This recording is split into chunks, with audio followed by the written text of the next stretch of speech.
Bonjour. Bonjour à tous, comment vous allez? J'espère que ça va. Oui. Bon, tu as une belle casquette, monsieur Jurassic Park. J'ai la même.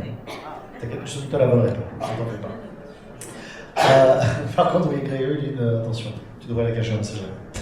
Bienvenue pour cette conférence sur le métier du doublage avec nos deux comédiens qui sont ici présents. Nous avons donc Pascal Chemin. Vous pouvez applaudir, s'il vous plaît.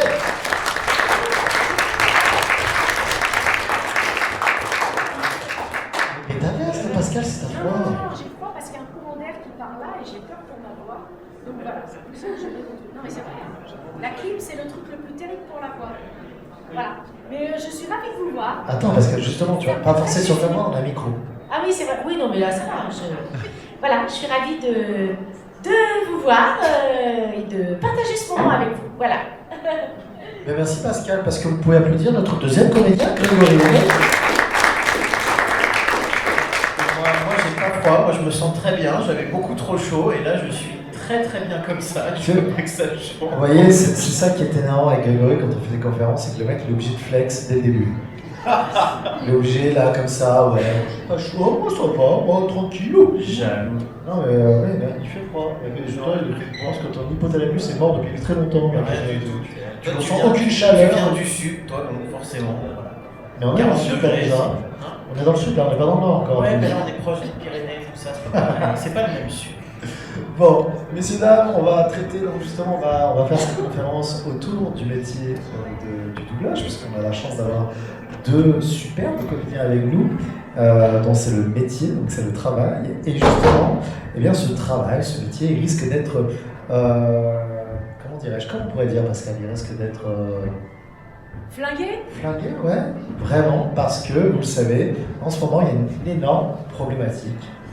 Je dirais même pas problématique, je dirais un danger, qui est l'IA. Alors, ce que l'on va faire, c'est qu'on va en parler avec nos comédiens, et vous allez pouvoir poser vos questions, puisque je pense que vous avez peut-être certaines questions là-dessus, et même sur la petite comédien, il n'y a pas de souci, ne vous inquiétez pas, cette conférence est aussi faite pour vous, donc n'hésitez pas à parler dessus. Mais voilà, on va rester un petit peu sur ces dangers d'IA, on va en parler, on va voir un petit peu ce qu'il en est à l'heure actuelle, et vous avez certainement vu il y a quelques jours qu'une vidéo tournée avec beaucoup de comédiens de doublage qui ont participé à cette vidéo. Et bien cette vidéo, on va la présenter maintenant, on va la remettre, et ensuite après, on va parler un petit peu de tout ça. Voilà. Bonjour, je suis Brigitte Lecordier, Dorothée Pousseau, Aline Chetaille, Noah Ward, Pascal Chemin, Nina Lacombe, je suis comédienne. Je suis comédien et je suis la voix française de Morgan Freeman. Pumba, Hakuna Matata, Samuel L. Jackson, Freezer, Jim Carrey, Marcel Son. Je suis la voix française de Merci Son. Et notre métier pourrait totalement disparaître. Ils vont brider tout plein d'espèces d'enfoirés. Non, c'est pas une blague. Si l'intelligence artificielle nous remplace, Ce sont plus nos voix. des voix humaines que vous entendrez dans les films et des voix de robots qui auront été générés par le vol de nos voix. sans notre consentement ni traçabilité. Oui, les IA sont nourries de toutes nos créations pour fonctionner. Cela touche le doublage. Mais aussi tous les artistes. Et graphistes, musiciens, écrivains, chanteurs. Pas tous, quoi. Pinez, vous avez compris, la culture est en danger, car l'IA n'inventera plus rien. Ça n'est pas un génie, petit canaillou. Et n'importe qui pourra s'en servir. Pour des arnaques de plus en plus crédibles, Nous usurpons par exemple votre identité. ou celle d'un proche. Doublage, jeux vidéo, Et tous les métiers liés à la voix. ce sont plus de 15 000 emplois. Artiste, production. Ingé son, direction artistique, sans oublier les auteurs et les adaptateurs. Si nous faisons ce métier, c'est pour défendre un accès à la culture pour tous. À travers notre sensibilité, nos émotions. Alors, exigez avec nous qu'elle soit de qualité. Un grand doublage implique de grandes responsabilités. Vous qui êtes attaché à vos voix. Aidez-nous à les faire entendre auprès de notre ministre de la Culture, Rachida Dati, Pour que le doublage en France reste une exception culturelle. Vous pouvez la taguer en commentaire partagez en story. et signer la pétition dans nos bios respectives Hashtag touche pas ma VF. Touche pas ma VF. Touche pas ma VF. pour que les versions françaises soient faites par des artistes Par des humains. et jamais par des machines. Merci de votre soutien et n'oubliez pas d'être exigeant. Vous n'allez tout de même pas laisser le doublage à Thanos.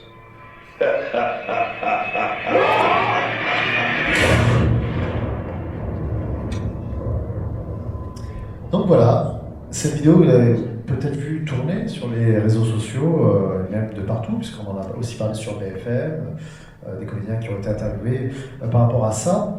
Là, on a la chance d'avoir Grégory et Pascal qui vont nous parler un petit peu justement de ces dangers de l'IA. Alors, quels sont les dangers de l'IA pour les gens qui ne sauraient pas ce qu'il en est à l'heure actuelle?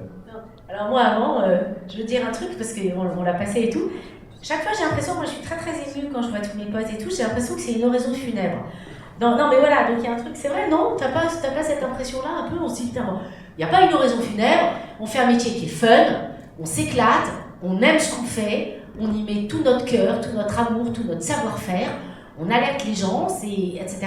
Mais on est quand même là et on a envie de se battre contre une technologie qui, même si on n'a pas forcément le dernier mot, en tout cas, on pose des problématiques qui sont très très fortes, à savoir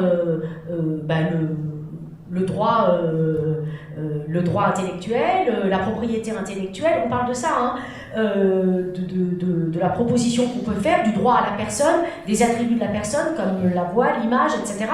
On la pose pas seulement pour nous, on la pose pour tout le monde, et se pose donc la problématique de la place de l'humain dans la société de demain qui nous attend. Voilà, c'est ça que je trouve aussi plus dramatique. Voilà, c'était... Merci. Bref.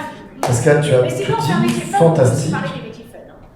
Non, mais justement, les dangers de l'IA pour le travail, donc pour votre travail, le remplacement, en fait, c'est ça? Parce que l'IA, Grégory, tu peux répondre, l'IA, ça peut être un bel outil aussi, quand même. Mais là, justement, on ne parle pas de voilà, ça pourrait être un très bel outil qui aide le doublage, par exemple, pour tout ce qui est mouvement de lèvres ou pour aider à certaines traductions. Enfin voilà, il y aurait des possibilités avec l'IA qui pourraient nous aider, mais là, les IA qui sont faites, les IA dites génératives, sont faites ouvertement, c'est ce que disent clairement les sociétés, pour nous remplacer, les comédiens, les traducteurs, les ingénieurs du son. Donc c'est tout simplement tout notre métier qui est menacé de disparaître, et elles sont vraiment créées pour ça, c'est complètement assumé.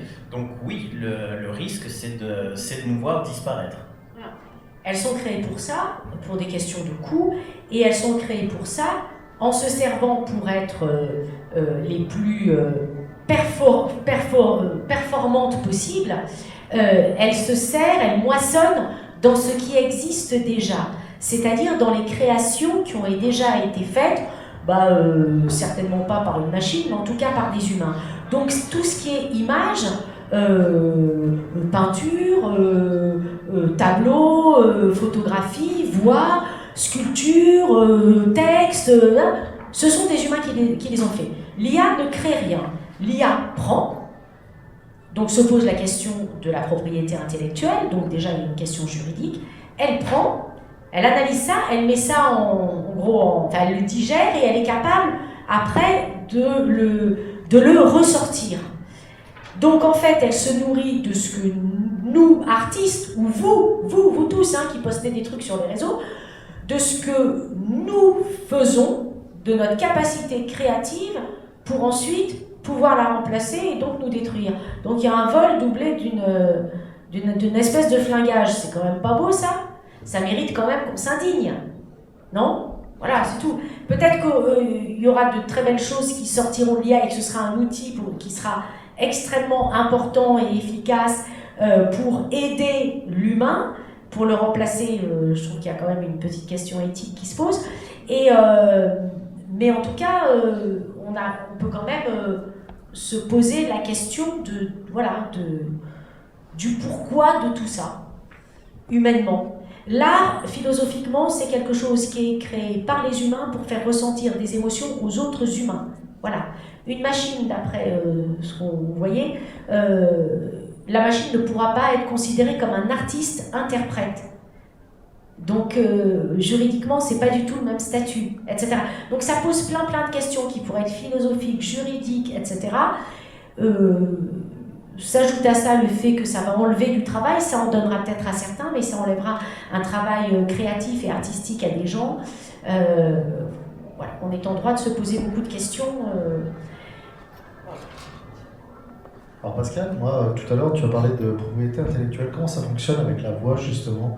Alors moi je connaissais par rapport à l'image, mais la voix c'est une propriété aussi, ça veut dire que si on utilise votre voix sur, alors attention, sur des vidéos qui vont être monétisées, par exemple sur YouTube, il y a des possibilités de pouvoir porter plainte parce qu'on a utilisé votre voix, si ce n'est pas monétisé, qu'est-ce qu'il y a un petit peu là-dessus? Alors, effectivement, juridiquement, notre voix nous appartient.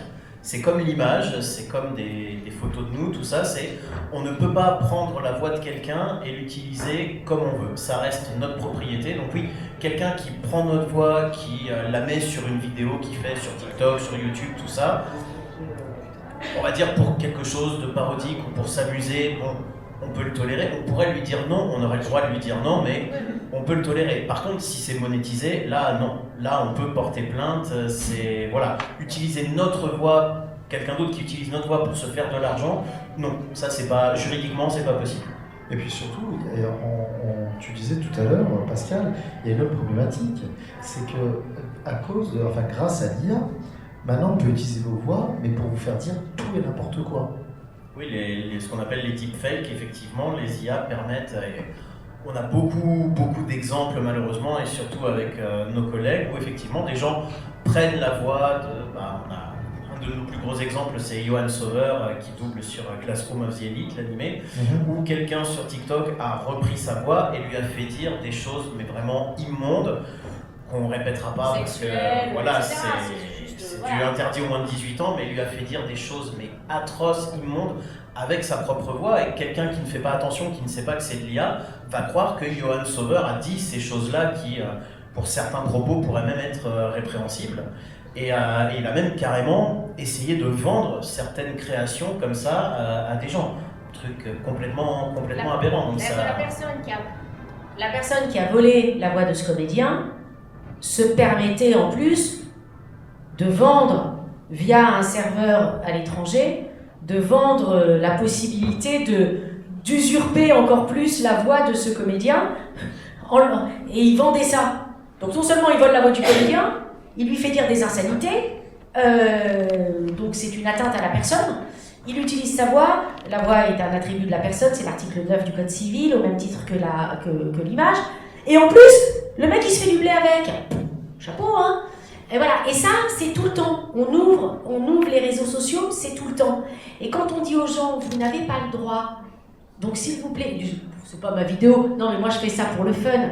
Ouais, Coco, tu fais ça pour le fun, sauf que ça n'est pas, c'est pas parce que quelqu'un grille un feu rouge qu'on a le droit de griller un feu rouge. Le jour où on se fait gauler, eh ben on a 4 points en moins et on a une amende.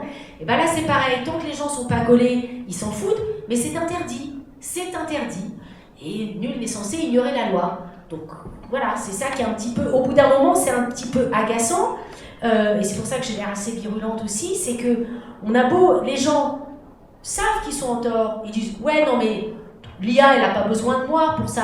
Si, mon Coco, tu prends ma voix, tu la fous dans une application d'IA, malgré mon refus qu'on utilise ma voix, toi tu le fais en cachette, donc je sers à alimenter l'IA, et donc je sers à ce qu'elle fasse des progrès, même si je suis contre. Et la personne dit, ouais, non mais c'est pas grave, parce que moi je le fais juste une. Mais 1 + 1 + 1, ça fait beaucoup. Donc au bout d'un moment, non. Il y a une loi, on la respecte, et si on se fait toper, eh ben on prend cher. Et c'est comme ça. Alors c'est vrai que pour l'instant, il n'y a pas beaucoup, parce que ça manque de il n'y a pas une législation propre à l'IA, donc les gens passent entre les gouttes. Mais prendre la voix de quelqu'un, l'image de quelqu'un, contre sa volonté, c'est illégal. Voilà, grosso modo. Après, il y a la question des parodies, mais une parodie ne doit pas être malveillante. Donc à partir du moment où il y a quelque chose de sexuel, etc., il y a une forme de malveillance. Voilà. Alors justement, Pascal, cette pétition, elle sert à trouver des solutions pour lutter contre l'IA abusive. Attention, on le répète, l'IA, ça peut être un outil qui peut aider dans le métier du doublage, comme dans tous les autres métiers, il n'y a pas de souci, mais là, on parle de remplacement et autres. Quelles sont les solutions, justement, que pourrait apporter cette pétition? Et surtout, est-ce qu'elle a été entendue? Est-ce que vous avez un peu des news là-dessus? Alors, la solution qu'elle pourrait apporter, c'est quelque chose dont on a entendu parler beaucoup dans les médias, c'est ce qu'on appelle l'exception culturelle. C'est-à-dire que légalement, on peut dire qu'un métier artistique, quel qu'il soit, pas forcément le doublage, n'importe quel métier artistique peut demander quelque chose au nom de l'exception culturelle, qui est c'est une loi européenne qui dit que n'importe quel domaine artistique ne peut pas faire partie, ne peut pas être soumis aux mêmes règles commerciales que n'importe quel autre métier ou n'importe quelle autre chose qui se vend, parce que voilà, c'est une exception. La culture et l'art sont des exceptions. Donc nous, ce qu'on demande, c'est justement que le doublage soit reconnu comme une exception culturelle et que donc il soit interdit, au nom de cette exception, de faire un doublage avec de l'IA. C'est voilà, c'est ce qu'on demande, c'est ce qu'on espère obtenir avec cette pétition. Après, ce qu'il y a, ce qu'on demande aussi, c'est que pour l'IA, ce qu'on aimerait, parce que c'est valable pour tous, hein, nous on est juste la partie immergée de l'iceberg, c'est qu'il y a une traçabilité, c'est-à-dire que quelque chose qui est généré par une IA, d'abord que le public soit au courant, parce que pour l'instant il y a des images qui circulent, on ne sait même pas que c'est une IA, donc le public, il ne faut pas le prendre pour un gogo, il faut lui dire c'est une création humaine ou c'est quelque chose qui a été donc digéré par une IA, ce qui n'a pas tout à fait la même valeur quand même. Et donc il y a ça, que le public le sache, mais aussi qu'il y ait ce qu'on appelle une espèce de transparence ou de traçabilité, c'est-à-dire qu'une image, parce qu'on va arrêter de parler, on ne parle pas uniquement pour notre nombril de la voix, une image, elle vient d'où? Et tout d'un coup, si on s'aperçoit qu'une image qui a été générée, en fait, a été piquée à 5 des plus grands photographes pour arriver à une 6e photographie, ces 5 grands photographes, quand même, ils ont une propriété intellectuelle, puisqu'ils ont travaillé, ça fait partie de leur propriété. Et donc, à ce moment-là, qu'il y ait cette transparence et qu'on puisse au moins bien dédommager ces gens qui ont travaillé, puisque c'est leur propriété. Voilà. Donc, c'est tout ça. C'est de la traçabilité qui est un respect du RGPD, qui est la loi qui a été mise qui a été mise en place en Europe sur nos propres données, qui est le respect de ça, le respect de la propriété intellectuelle. Et après, on espère effectivement que ça rentre dans l'exception culturelle française, puisque le doublage est une création française. La bande rythmo. Alors, c'est une création française, mais qu'en est-il des autres pays européens ou même américains? Qu'est-ce qu'il en est? Est-ce qu'il y a une nouvelle réglementation avec ces autres pays? Qu'est-ce qui se passe? Est-ce que nous, on est à la traîne ou c'est pareil chez eux? C'est pareil à peu près partout. Okay. Les États-Unis ont fait, on va dire, certaines choses, mais pour eux. Ouais, ils prêchent pour leur paroisse. Voilà, ils prêchent pour leur paroisse. Okay. Le doublage dans les autres pays, ils s'en foutent complètement. On va pas se mentir. Très bien. Voilà, donc mis à part eux qui ont obtenu des choses pour eux sur place, mais pas pour nous, tous les autres pays, et même le Japon, même les seiyuu, au niveau des mangas, on les a contactés il y a pas longtemps, puisqu'on connaît sur place des producteurs, des seiyuu, tout ça. On leur a posé la question de savoir comment ça se passait chez eux. Est-ce que eux, de par leur statut, parce que c'est quand même les seiyuu japonais sont des stars, voilà, effectivement. Ouais. Voilà, donc on leur a demandé est-ce que vous avez des choses mieux que chez nous, et ils nous ont répondu ah non, là on est comme chez vous. C'est pareil, on est à 2 doigts de disparaître et on en est au même niveau. Il n'y a rien qui nous protège. Ok, donc on n'est pas sur un problème qui se veut français. Ah non, là ça concerne tous les pays. D'accord, très très bien. Petite dernière question, je vous l'ai posée hier, mais peut-être que c'est intéressant pour les autres. On parle de l'IA, mais qu'en est-il de l'imitation? Qu'en est-il des gens qui vont imiter les voix de comédiens très connus, qui vont l'imiter sensiblement bien, on va dire, mais qui vont faire des vidéos qui peuvent être monétisées? Qu'est-ce qu'il en est là? On va poser la question et puis j'ai donné un mauvais exemple et donc oui, voilà. Non, en fait, le tout c'est de ne pas prendre les gens de ne pas leur faire croire n'importe quoi. C'est-à-dire qu'un imitateur qui fait un spectacle humoristique, qui imite des chanteurs, etc., on sait très bien que ce ne sont pas les mêmes chanteurs. Il n'y a pas de tromperie par rapport au public. Il y a une forme de parodie, la parodie est tolérée en France, elle est acceptée, donc il n'y a aucune ambiguïté. Par contre, quand on se sert d'une copie, qu'elle soit verbale ou qu'elle soit visuelle, etc., pour vendre un produit et qu'on fait croire au spectateur que c'est le vrai, à ce moment-là, il peut y avoir des poursuites. Ça date de 1975, et c'est Claude Pieplu qui avait gagné son procès contre une marque qui avait embauché un imitateur pour faire sa voix des Shadocks pour vendre un produit quelconque.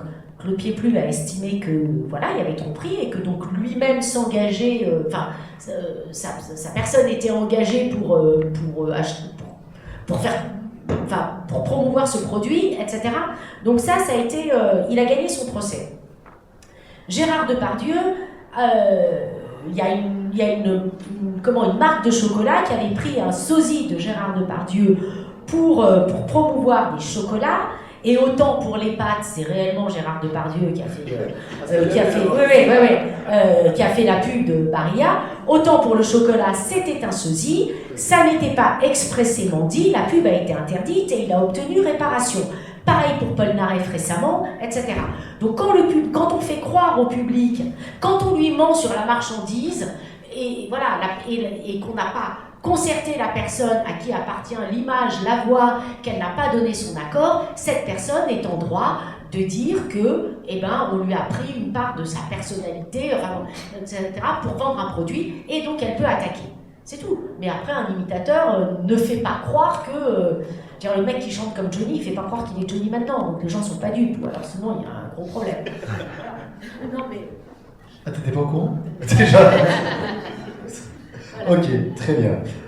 Est-ce que vous avez peut-être, alors attendez, avant qu'on clôture... Il y a des trucs vachement plus fun dans le métier. Bien entendu, des trucs vachement plus fun dans le doublage que ça. Est-ce qu'il y a des questions sur les dangers de l'IA pour le comédien ou pas? Si vous n'avez pas de questions, passons maintenant au métier du comédien de doublage. Est-ce qu'il y a des questions justement pour nos comédiens qui sont ici? Oui, monsieur la casquette. J'aimerais savoir, c'est comment on devient comédien de doublage. Comment devient-on comédien de doublage? Ah. Vas-y, réponds. Oh là là, attention Pascal et Chafouin. Attendez. Je suis Chafouin. Mais non. Je sais pas, je suis Chafouin. Mais non, Pascal. Voilà, je t'avais dit, tu vas l'énerver avec l'IA dès le début, fallait en parler à la fin. Elle va être intenable, je te le dis. Comment on devient comédien de doublage? C'est simple, comédien de doublage en fait c'est juste comédien, le doublage étant juste une branche du métier, donc ça passe obligatoirement par des cours de théâtre d'abord. Alors après les cours de théâtre, c'est des cours de comédie, parce que beaucoup s'imaginent que des cours de théâtre, donc je vais être obligé de jouer au théâtre. Moi j'estime qu'effectivement c'est mieux parce que ça enrichit, mais c'est pas une obligation. Mais ce sont des cours de comédie pour apprendre à être comédien, soit en école privée, soit en conservatoire, ça c'est une question de feeling. Mais voilà, ça commence par des cours de comédien. Toutes les formations qui forment un comédien professionnel se font en moyenne en 3 ans. Ça c'est n'importe quelle école ou n'importe quel conservatoire, c'est 3 ans. C'est pas pour rien, c'est parce qu'il y a beaucoup à apprendre et à maîtriser. Mais voilà, ça commence par ça. Ensuite, une fois qu'on a fini cette formation et qu'on est reconnu comme comédien, là, on peut, c'est pas une obligation, on peut suivre un stage de doublage pour rencontrer des directeurs artistiques et apprendre la technique. Sinon, c'est tout simplement aller assister en studio pour voir comment ça marche. Ça prend du temps, ça met plusieurs mois, mais voilà, c'est assister le plus possible pour intégrer un peu comment le métier fonctionne. Alors moi je vais apporter quelques bémols à ce qu'a dit Greg, en disant on a une formation et puis en général quand on est comédien, il n'y a pas de titre de comédien. On fait une fac, on a un DUG ou on a un bac plus 5, on peut avoir un diplôme et c'est reconnu. Il n'y a pas de diplôme de comédien. Donc en moyenne, il y a effectivement... Non, je n'ai pas dit qu'il y avait un diplôme, je sais qu'on était reconnu par la profession. Si tu vas devant un directeur artistique et que tu lui dis que tu as fait 3 ans de cours Florent, il va te considérer comme comédien. Oui, il va considérer, mais on n'est pas reconnu. Oui, mais on n'est pas reconnu. On est reconnu quand on est intermittent. Par le métier. Oui. Ce que je veux dire, c'est que c'est compliqué, c'est qu'il n'y a pas de choses qui sont écrites, etc. C'est qu'il faut essayer après d'aller travailler et que... C'est un métier qui est fait de rencontres, qui est fait d'opportunités, c'est-à-dire être là au bon moment. C'est un métier où on apprend toujours, parce que chaque rôle est différent, donc on va apprendre quelque chose. Tout d'un coup, on va avoir besoin de chanter pour faire un générique, on va peut-être se remettre à prendre des cours de chant, etc.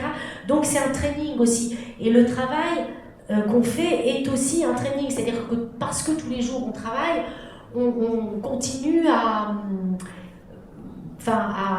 s'améliorer. On se rouille pas trop, quoi. C'est ça. Mais il y a des comédiens qui font des stages alors qu'ils sont professionnels, etc. Tout d'un coup, ils vont aimer travailler avec un metteur en scène qui va leur apporter quelque chose, donc ils vont faire 15 jours de stage avec un metteur en scène, etc. Donc c'est tout le temps un truc qu'on travaille. Voilà. Mais il faut prendre des cours de théâtre. D'accord. Merci. Merci à toi pour ta question. Est-ce qu'il y a une autre question? Oui.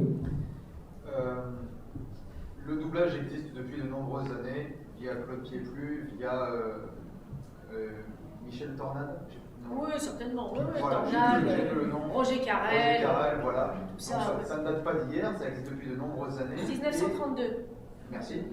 1962. Néanmoins, j'ai l'impression qu'avant, il n'y avait pas autant, le public ne portait pas autant d'intérêt au monde du doublage, et j'ai l'impression que c'est un petit peu au niveau de la pandémie du Covid avec le premier confinement, où il y a eu un peu plus de mise en avant de ce métier de doublage, également via les réseaux sociaux avec TikTok, ou ceux qui créent leur bande démo pour reprendre des scènes cultes de films ou de séries, ou alors durant les conventions telles que le TGS ou autres, où il y a de plus en plus de comédiens de doublage qui sont conviés. Comment pouvez-vous expliquer cet intérêt soudain qui a été rehaussé pour le milieu du doublage? Alors, moi, personnellement, je ne pense pas que ce soit soudain.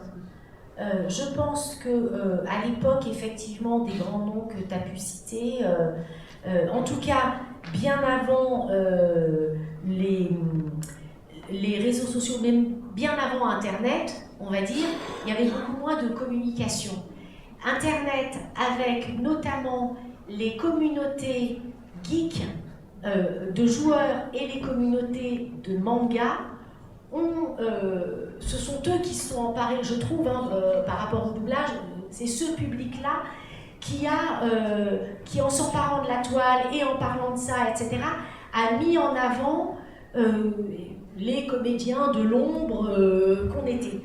Mais ça ne veut pas dire que la qualité est meilleure maintenant qu'avant, etc. C'est que ça n'existait pas, tout simplement, dans les années 70. Tout le monde n'avait pas Internet pour demander si je prends le truc pour Pieplu, si Pieplu était bien dans les Shadocks ou pas, ou si le Muppet Show était génial. Les gens le regardaient chez eux, c'était à la télévision, ils ne regardaient pas quand ils voulaient, il n'y avait pas de replay, etc. On a une façon de consommer ces produits-là, produits sans aucun... sans aucun péjoratisme, je ne sais pas si ça se dit de ma part, mais maintenant on prend ce qu'on veut, etc. Et on peut communiquer avec tout le monde pour dire c'est qui la voix, c'est machin, c'est bien. La communication se fait comme ça. Avant elle n'existait pas, donc les gens, s'ils communiquaient entre eux, ça n'était pas au vu de tout le monde. Et maintenant, l'information circule plus vite, surtout grâce, moi j'ai trouvé, pour ma part, je trouve que ça fait 15 ans à peu près qu'il y a quand même un intérêt plus important, que les conventions se font, etc. Donc effectivement qu'on est invité, donc on parle de notre métier, etc. La pandémie fait que les gens ont beaucoup regardé et donc peut-être que ça a accéléré, mais c'était déjà en marche avant, je pense. Et puis ça fait partie du patrimoine culturel français, c'est quelque chose de ludique. Je pense que vous-même, quand vous étiez jeune, même peut-être moins jeune, même maintenant, vous êtes un jour essayé à redoubler une série, n'importe quoi, vous étiez devant votre écran à faire des voix et autres. C'est que foncièrement en vous saviez que c'était important. Et puis je pense qu'il y a aussi ce côté on a eu pendant trop longtemps, on n'entendait que des voix sans jamais mettre un visage sur ces comédiens, c'est-à-dire comédiens vraiment. Et je pense qu'à un moment, il y avait vraiment eu un attrait, alors c'est peut-être l'avènement des salons pop culture aussi qui ont amené ça, où on a commencé à voir les premiers comédiens qui arrivaient, Donc on voyait des visages, on se disait ah ouais ok c'est super cool, c'est la voix de lui, petite dédicace, tout ça. Ça arrivait un petit peu, vous savez, c'est la boule de neige quoi, ça a de plus en plus grossi. Et c'est pour ça que ça s'est amené, moi je pense, moi c'est mon avis personnel, je pense que c'est vraiment comme ça. Donc il y a beaucoup de choses à prendre en compte, les réseaux sociaux, comme le disait Pascal, les Internet, voilà, les conventions pop culture aussi. Et puis surtout, je pense que c'est un attrait qui est ludique. C'est-à-dire que ça reste leur travail, mais c'est une passion aussi, c'est un jeu, c'est quand même quelque chose qui est intéressant. Je pense qu'on aimerait tous essayer de donner vie à un personnage. Donc, je pense que faites pas tous, on n'aurait plus de boulot. Hein. On n'a pas tous ton talent aussi, Pascal. Non, mais... Donc c'est pour ça. Mais voilà. Donc oui, c'est normal. Moi, je pense que ça fait vraiment 15 ans, un peu plus de 15 ans.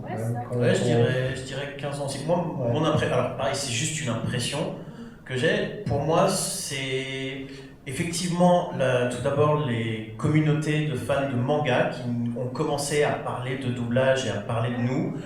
Très vite, les conventions manga se sont mis à inviter d'abord 1 ou 2 ou 3 comédiens, puis de plus en plus. Pour moi, ce sont vraiment les prémices, c'est-à-dire les 2 premiers à nous avoir mis en avant. Les communautés de fans de manga et les conventions. Et ensuite, Internet, les réseaux sociaux ont commencé à amplifier. La pandémie a dû forcément amplifier vu que tout le monde était sur son écran. Mais voilà, vraiment, les tout premiers à avoir mis le doublage en avant, pour moi, ce sont vraiment les fans de manga et les conventions. Et c'est ce qui permet maintenant justement au métier d'être mis en lumière un peu partout. Merci à toi pour la question. Pascal, Grégory, vous avez interprété beaucoup de rôles durant votre carrière et autres. Est-ce qu'il y a un rôle qui vous a le plus marqué parmi tous les rôles, parmi peut-être aussi les comédiens, je ne parle pas nécessairement en animé, mais même en série, en jeu vidéo aussi, pour Pascal et autres. Est-ce qu'il y a des rôles qui vous ont marqué un petit peu ? Oui, de toute façon, il faut bien comprendre qu'un rôle, quand même, même si c'est très fugace et même si c'est quelque chose qui se fait très rapidement parce que le travail à la barre est immédiat, puis après on passe à un autre rôle, etc. Il n'y a pas de préparation, il n'y a pas de répétition comme au théâtre et tout.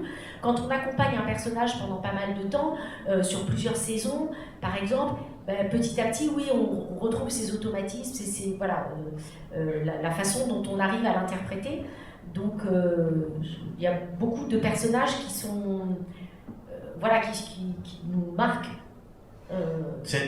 Et c'est très très difficile. Ouais, c'est difficile en fait d'en choisir un en particulier. Moi, j'ai plusieurs personnages qui m'ont marqué pour différentes raisons. Ouais. Je pense à mon premier gros rôle qu'on m'a confié, par exemple, que j'ai adoré. C'était dans le manga Vampire Knight où il tient une place très particulière. Je pense à Shinra de Fire Force qui est mon premier rôle badass. Il y en a plusieurs comme ça qui marquent, qui restent, auxquels on va penser, mais il ne peut pas y en avoir qu'un seul. C'est pas possible. Il y en a trop. C'est impossible d'en choisir un ou deux. Il y a beaucoup de rôles pour différentes raisons. À chaque fois, c'est pas les mêmes raisons, mais pour différentes raisons, il y a plein de rôles qui nous marquent et qui ont une place particulière dans nos vies. Alors maintenant, on va parler un peu plus technique, c'est-à-dire on voit qui vous interprétez, on commence à vous connaître, mais comment ça se passe quand on est en studio? Comment ça se passe le travail? Il y a des trucs parfois qu'on ne sait pas, mais quels sont vos horaires? Combien de temps faut-il pour un épisode d'une série, un film? C'est toutes ces questions techniques qui peuvent être intéressantes aussi à savoir. Nos horaires, c'est... Oui. On n'a pas d'horaire. Non, les horaires, ça dépend. Et ce qu'il faut juste savoir, c'est que c'est un métier qui demande une forme de réactivité très très forte. Parce que quand on arrive en studio, alors si vous voulez un horaire, ça peut être 9h30 ou 10h du matin. Mais Quoi ? Ça peut être 9h30, ça peut être 9h comme moi demain matin. Oui, et ça peut finir, on commence à 9h30, ça peut finir à 10h parce qu'on a juste quelques phrases sur notre rôle, comme ça peut finir à 23h parce que 23h et on y passe la journée. Donc en fait, il n'y a pas d'horaire. Il n'y a pas d'horaire défini. C'est vraiment complètement aléatoire.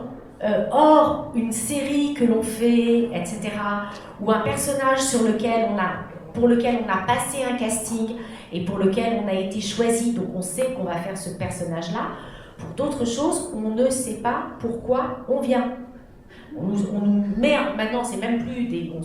C'est des SMS, salut chemin, dispo, tel jour, 12h, 15h. Oui, non, boum. Je ne sais pas si ça va être un long métrage. J'exagère, hein, je caricature, mais c'est quand même un peu ça. Pas tant que ça. Voilà. Je ne sais pas si ça va être un long métrage, je ne sais pas si ça va être une série, je ne sais pas si ça va être un téléfilm. Selon les maisons, les doubleurs, donc, puisque les sociétés s'appellent les doubleurs, et c'est pas nous, hein, les doubleurs.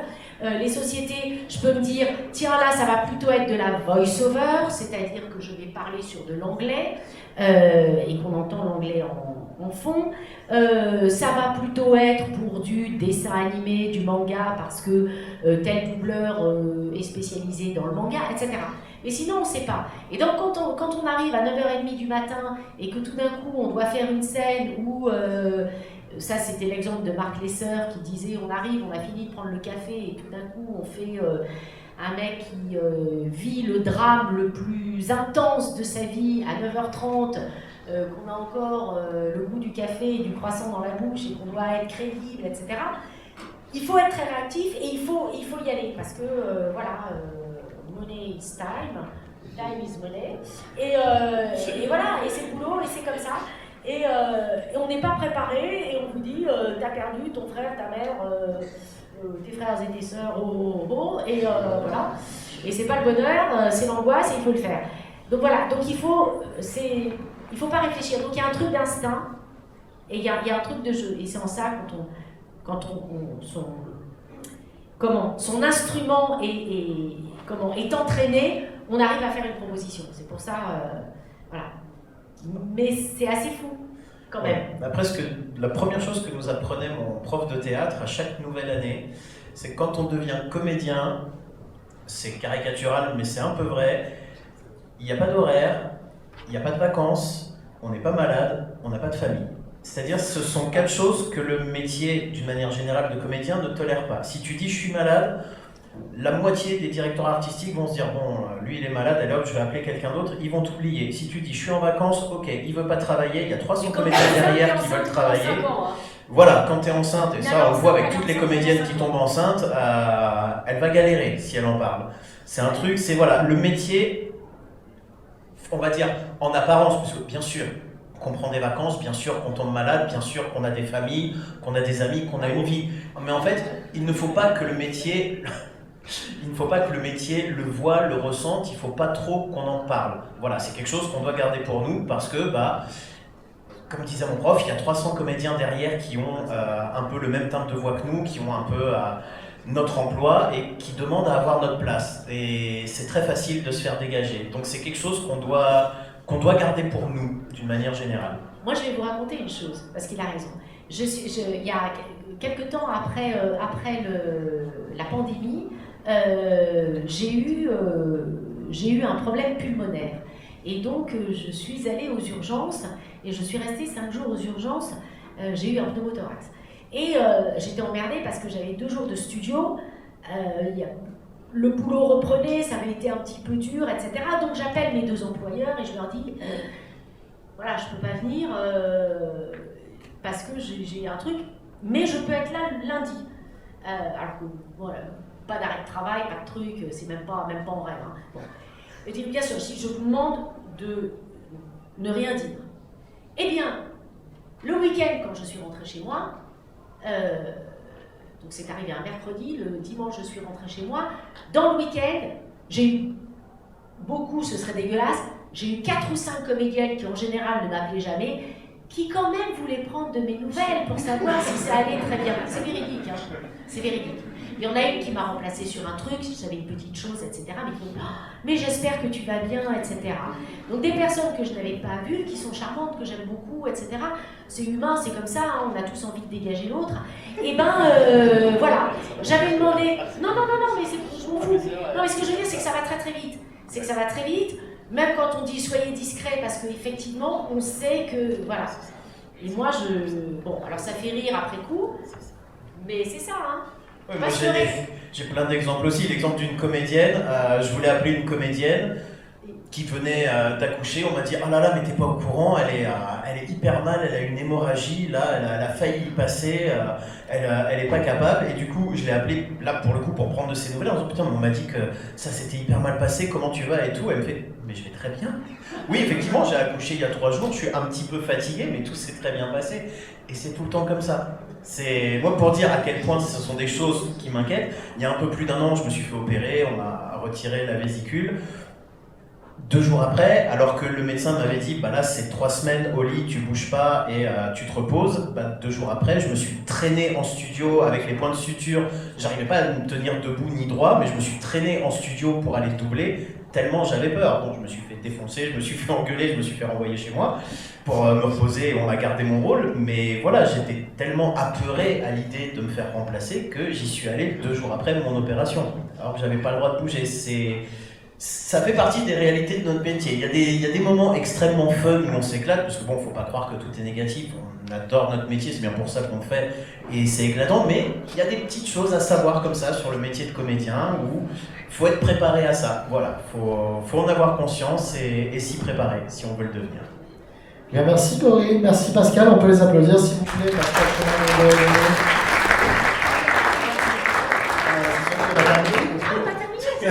ah mais Pascal, elle est là jusqu'à ce soir. Ah ouais, non, mais là, on Vous va avez poser sur expliqué des trucs dramatiques et machin, putain, vous êtes contents. Ah Vous ouais. avez la pêche en sortant. À cause de qui? Moi ça va.